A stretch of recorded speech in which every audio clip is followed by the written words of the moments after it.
Hello' everyone, আজি প্ৰথমবাৰৰ বাবে বনাব গৈ আছোঁ তৰাপাতত দিয়া মাছৰ কণী। আৰু এয়া এই বছৰত বাৰু কেইটামান ধুনীয়াকৈ আম লাগিছে আৰু এতিয়া মই কাটিব আহিছোঁ তৰাপাত।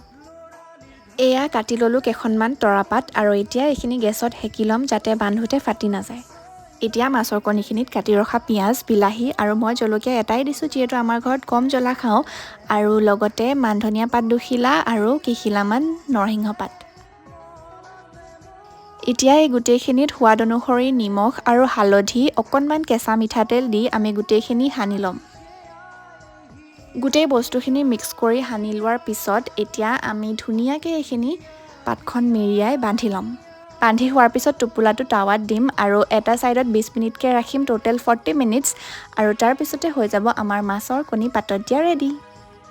আৰু একেবাৰে শেষত অকণমান নেমু চেপি দিলে ফ্লেভাৰটো আৰু বেছি ভাল হয়।